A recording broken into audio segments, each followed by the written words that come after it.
Alright, today we got this Mr. Ballen video. Top 3 photos with disturbing backstories. Hunting trace of death. See this. Not 20 minutes long. Try not to pause too much. But I will be pausing though. So let's do it. 3 stories that all have a haunting picture or video that is associated with them. But before we get into those stories, if you're a fan of the strange, dark, and mysterious delivered in story format, then you've come to the right place because that's all we do, and we upload once a week. So if that's of interest to you, please sneak into the like button's house and superglue their eggs into the carton. Also, please subscribe to our channel and turn on all notifications so you don't miss. If I was the like button, I'd be unbothered because I don't eat eggs. So. On the evening of December Road. 29, 1986, a California Highway Patrol officer named Craig Pyre drove his cruiser down Interstate 15 in San Diego, California. With him was an NBC News reporter in the back seat, and there was a cameraman in the passenger seat. They were filming a segment about highway travel safety that was set to air on the evening news later that night. Officer Pyre was following his typical patrol route, but after a few minutes, they passed by a sign that said Mercy Road. It was an exit. And at that point, Officer Pyre turned to the news team, pointed at Mercy Road, and said, "That's where they found the body." So a little more than 36 hours earlier, at around 4 a.m. the previous morning, a 20-year-old college student named Kara Knott had been found strangled to death in a creek right near the Mercy Road exit. Kara had been on her way home from her boyfriend's house when, for whatever reason, maybe car troubles or maybe she was trying to help someone, but she wound up in that cul-de-sac, and then while she was there, she clearly encountered someone dangerous who took her life. And so this was actually why the California Highway Patrol and NBC News were collaborating on this news segment, because Kara's killer was still not caught. And so the idea behind this segment was basically to tell drivers along this highway, like, how to stay safe while they were out there, especially if for whatever reason they had to stop somewhere along the highway, like what to do in that situation. And so as Officer Pyre passed by the Mercy Road exit and continued down Interstate 15, he turned to the news crew, and as they filmed, he began talking about the basics of highway travel safety. Specifically, he said, look, one of the most hazardous things that can happen to you beyond an accident on the highway is if you have some sort of car trouble that forces you to stop on the highway. Because once you stop, there's an inclination for a lot of people to want to leave their vehicle. But that's a very dangerous thing to do. Not for me. My shit stopped. Out of here. Out of here. Out of there. I'm finna stay and play with that shit. I can ride another. Thing could happen. Being a female, you could be raped, robbed if you're a male, all the way to where you could be killed. Officer Pyre also warned people not to get into a stranger's car, because there was a running theory at this point that perhaps Kara had gotten into her killer's car. As this particular segment was filmed, the one you just watched, Officer Pyre was looking ahead, and he noticed there was a car pulled over on the shoulder of the highway with its hazards on. So he turned to the news crew and basically said, look, here's a chance for us to actually show the people in real time what to do in case your car breaks down on the highway. So he pulled his cruiser over right behind the stalled car, he got out, and then gestured to the news crew to come with him. Officer Pyre walked over to the passenger side door of this car, and through the open window, he asked the driver to get out and talk to him. The driver did, and as the camera rolled, Officer Pyre asked him to explain, what's going on here, what happened to your car. The driver said he had run out of gas and then gotten stranded on the side of the road. And then he had left his car and walked to a gas station to get a gas can, came all the way back, he put the gas into his car, but his car still wouldn't start. Now, at this point, The nigga lying. If you ran out of gas, you went to go to the gas station, put gas in the car, then we put gas in the car didn't start, the car didn't start because it's... You lying, motherfucker. You lying. Nigga lying, man. I don't believe niggas like him, man. Officer Pyre is realizing that this driver is doing basically exactly what he shouldn't be doing, according to the safety tips Officer Pyre had given. And so on camera, he basically says to this guy, do you understand how dangerous it is to have left your car like that and walked alone on this highway? Do you understand what a hazard that is?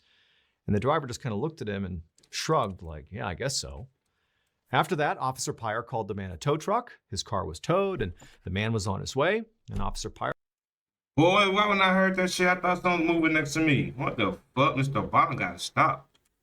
Officer Pyre called the man a tow truck. His car was towed and the man was on his way. And Officer Pyre got back into the cruiser with the news crew and they carried on. After that, Officer Pyre and the news crew wrapped up filming, and then after he dropped them back off again, they told him what time to expect his segment to air on NBC that night.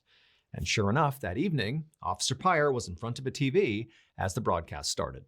And when Officer Pyre's actual segment aired on TV, to him and to the California Highway Patrol, it went great. It was 1.5 minutes long. It sort of hit all the high points. It showed Officer Pyre, talking about how to be safe on the highway and talking to the Got real action, not scripted. stranded motorists. It kind of did exactly what they expected it to do. And when it was over, Officer Pyre clicked off the TV and didn't think much about it because it was not a big deal. It was just a basic safety video. And for the vast majority of other people who watched this clip live on TV, it really didn't stand out to them. Again, it was just kind of a routine police safety video. But there were a few people, when they watched this clip, that noticed something very specific. And with It was probably a motherfucking, that dude was probably a motherfucking serial killer. That's what they got them noticed. They probably noticed a body in the trunk or some shit like that.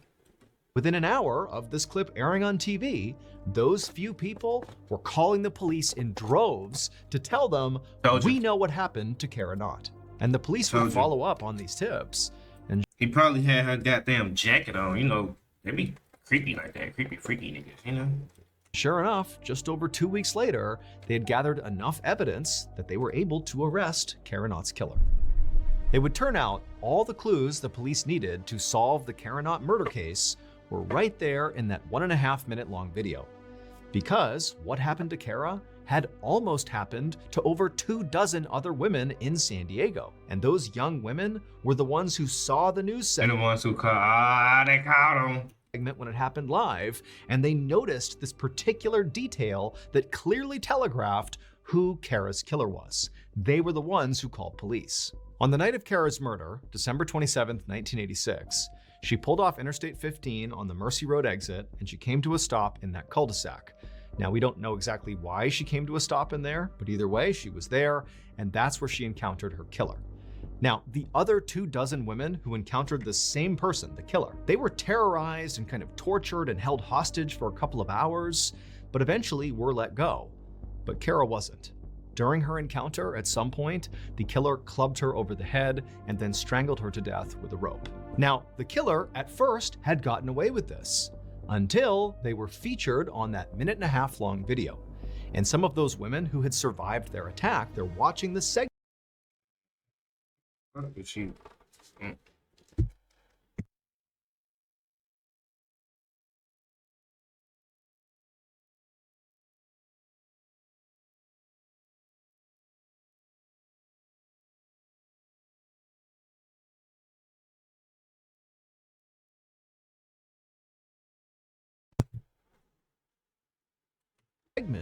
And suddenly their attacker is on TV.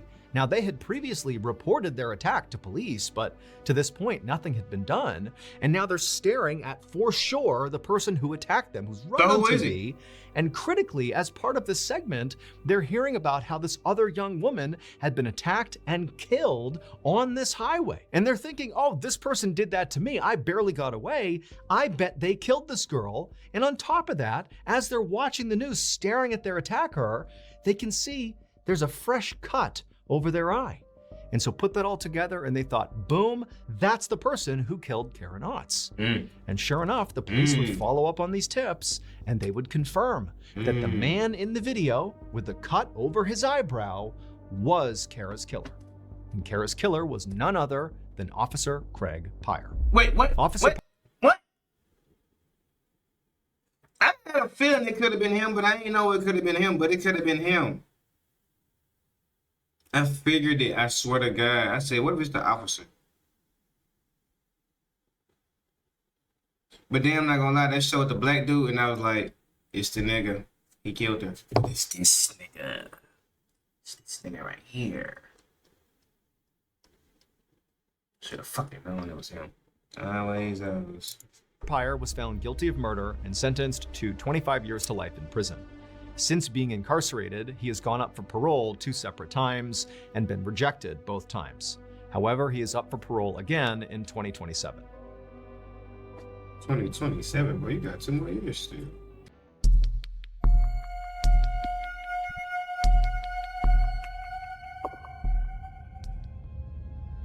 Around 1 p.m. on November 28, 1979, a 52-year-old tour guide named Peter Mulgrew stood at the front of the cabin of Air New Zealand flight TE901. Out the window next to him, he looked out and he saw this vast white landscape reflecting the afternoon sun. And so he grabbed the microphone and announced to the 237 passengers that they were now flying over Antarctica. The passengers got really excited and immediately pulled out their cameras and began snapping photos left and right. And as you can see from some of the photos that they took, a lot of the passengers actually got up out of their seats and moved around to get the best angle of. I would have smashed that back in the day. No cap. Straight up, like, I would have smashed that. For sure. For sure. Of the ground down below. Now, on a normal commercial flight, that behavior would not be okay. You can't just, wander all around the cabin. You need to basically stay seated. But this was not a normal commercial flight. This was a sightseeing flight. Air New Zealand regularly took off from New Zealand and would fly people up over Antarctica, and their tour guide would point out a few landmarks down below, and then that flight would land back in New Zealand. That was the whole thing. It was just a chance to go out and see Antarctica and take photos. Peter had been a tour guide for this flight many times before, and so he knew what to expect. He not only knew kind of how passengers react, but he also knew exactly when to look out which side of the plane to get the best view. And so after a couple of minutes, he called out to the passengers, hey, if you look out the left side of the plane, you'll get a great view of the coast of Antarctica. And so all the passengers, they immediately get up and shift over to the left side of the plane, and they press their cameras up against the glass, they're taking photos. And then a couple of minutes later, Peter called out to the group again and said, okay, now look out the right side where you'll see Mount Erebus, this huge, stunning mountain. Now, Peter was accustomed to people gasping when they saw this mountain because it was so beautiful, so enormous. And as people piled up against the right side and Mount Everest? What the fuck did I say? I know he didn't say Everest. Oh, Mount Everest. mountain because it was so beautiful, so enormous. And as people piled up against the right side and began taking photos, that's what he heard. People were gasping. But then at the same time, the plane suddenly jolted hard, and one of those passengers on the right side took this photo. As you can see, there are black marks on the They're like blood. window, and these black marks are believed to be either engine oil or soot from Mount Erebus. Because Mount Erebus was not just some mountain. Mount Erebus was an active volcano, and the flight path of TE901 was supposed to have— I swear to God, I was thinking that. I just ain't say it. I was thinking it. I was thinking it. them going safely around Mount Erebus to get a nice full view of the volcano. But mistakes were made, and before the pilots This nigga could flew correct over them, the plane flew directly into the volcano. And so this photo you're looking at almost certainly was taken literally at the moment of impact. How the fuck do you see a big ass volcano, a big ass mountain with a hole on top, and you're like, yeah, I'm just gonna fly over this? Nigga, it's a routine for you. It should be a normal routine. It should be no mistakes made. Make a left, make a right, circle around the big volcano, circle around this, make this left, make this right. We back in New Zealand. This nigga volcano, fly through it. Wasn't in the fucking brochure. Wasn't in the handbook, my boy. A crash that resulted in 237 lives lost. The crash of flight TE901 was the worst aviation disaster in New Zealand history, and as a result, Air New Zealand no longer offers those sightseeing flights. Smart idea. Hot snow, baby. Final story. See what this got to offer. At 5:30 Remember, all these are 100% true, so this shit is crazy. a.m. on July 16th, 1945, a 13-year-old girl named Barbara Kent was sleeping inside of a cabin in Rudo. She look like the lady out Popeye, his girlfriend. Shit, I forgot her name on the name, but still like her. New Mexico, In real life. where she was staying for a sleepover summer dance camp. And as she slept, suddenly there was this loud booming sound that literally shook her awake and actually caused her to fall out of her bed onto the floor. Barbara sat up, feeling totally confused, and she looked around the cabin and she saw the 9 other girls that were also here for the sleepover camp. They too were wide awake, and some of them also had fallen onto the floor. And so the girls, they're all freaking out. They're looking at each other like, what's going on here? What was that? And as this kind of pandemonium is ensuing, their lead dance instructor came running into the cabin and told the girls that she thought one of the cabin's heaters had exploded and that potentially there could be a fire somewhere on the camp. And so all the girls, they're already totally panicked. Now they're getting really scared. And the instructor's just like, all right, girls, go outside, stand by the river. I'm gonna go find wherever this explosion happened and make sure everything is okay. And so the girls, they were led outside, totally a mess, and they went and stood by this river near the cabin and waited for their instructor to go look around. And so Barbara and the 9 other girls, they're totally terrified, and they're standing by this riverbank, and they're kind of looking around the property, seeing if they can see smoke or fire, but they can't. And as they're standing there waiting for their instructor to come back, Barbara felt something hit the tip of her nose, and it was cold and soft. And she looked up and she realized it was snowing. But it's July in New Mexico. It should not be snowing. But sure enough, snow was coming down from the sky. And as the snow came down on Barbara, she looked at the other girls, and they too were looking up and putting their hands up and letting the snow hit them in the face. They couldn't believe it. I mean, this was like a totally rare weather event. And so a minute later, on snow, that's a plane flying over with cocaine. Tell you, it's that work. their dance instructor came back and work. told the girls that, she looked all over the camp and there did not appear to be a fire or an explosion of any kind, that everything seemed fine. They didn't know what that loud sound was, but, by all accounts, it seems safe here. And so the girls were very relieved to hear this, but already their attention had completely shifted to the snow. I mean, again, it's July in New Mexico. There shouldn't be snow. And so the girls, they turned to their instructor and they're like, okay, well, now that it's safe, would it be okay if we put on our bathing suits and just went swimming in the river while it snowed on us? I mean, this is incredible. And the instructor, who to this point had really been focused on finding the fire and the hazard or whatever, now that she knew things were safe, she kind of took in the scene and also suddenly appreciated how unbelievable it was that there was snow coming down. And so she told the girls, yeah, get your bathing suits, go swimming, enjoy this. This is totally like a once in a lifetime moment here. And so very excitedly, Barbara and the other girls ran back into the cabin, they changed into their swimwear, and then a moment later, they were out frolicking in the river as the snow fell on top of them. And for hours, they just played in the river and enjoyed the snow. Wouldn't be me. Me snowing in July summer ain't right. I'm one of those niggas. When too much shit going right, I get to looking. What's finna go wrong? Who finna backstab me? You know what I'm saying? Who finna do the double cross? Like, when too much shit going on and everything that's going on is good or positive, look for the negative. Not to be negative, but to prepare for that motherfucker. To see how everything going good here, shit finna go bad. Snow, and the snow was kind of building up on the riverbanks, and so some of the girls went over and scooped it up and rubbed it on their faces and made snowballs, and they just had a see how they rub on their face. They're gonna be high now. They get that cocaine. Great time. And at one point, the dance instructor came by and actually took a picture of Barbara, who was right in the middle of the river enjoying this bizarre scene.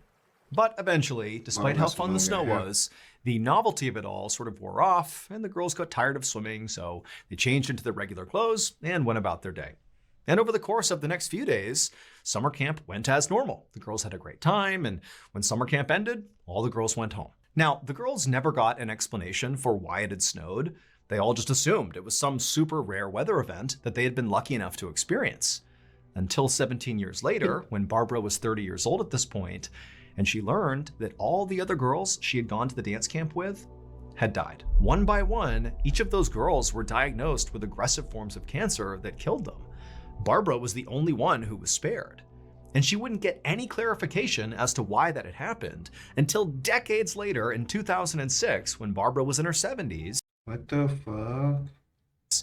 When the government finally came out. You wait till you 70 to find that out is crazy work. And admitted the truth. It would turn out Barbara's dance instructor was correct in thinking there had been an explosion on July 16, 1945. But of course, it was not any of the cabin's heaters or anything local to the cabin or the camp.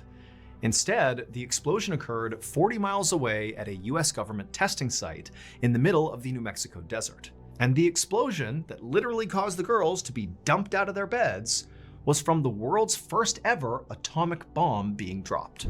It was the Manhattan Project's Trinity test, a test that no civilians in the area had been warned about. Look at that rubber ashes on their face, nuclear particles. That was right here rubbing nuclear particles swimming in nuclear water. Told you, something ain't right. Snow, New Mexico, in July, June, whatever month he said. Snow. Snow. No clouds, no nothing. Not cold. Snow. It's enough for me. And so after this bomb detonated, there was this nuclear fallout that rained from the sky on 500,000 people that lived within a 150-mile radius of the detonation site. And within those 500,000 people were those 10 innocent teenage girls at their dance camp. The snow that the girls played in was actually radioactive material from this nuclear fallout raining down from the sky that over the course of 17 years would give 9 of the girls various forms of cancer that would kill them. Here is the picture that the dance instructor took of Barbara posing in the middle of the river as the snow is falling all around her. As you can see, Barbara is smiling and looking up at the snow, not realizing it's literally going to kill almost everyone in that picture. As for Barbara, she did not die young. However, she would suffer from multiple cancers and illnesses, all associated with radiation exposure. Sue the ass. So that what I did. He ain't tell me. So. In case you didn't know, we just celebrated Valentine's Day, our annual You had to crack that bad. That was a good video. Mr. B. Back at it again with a good one.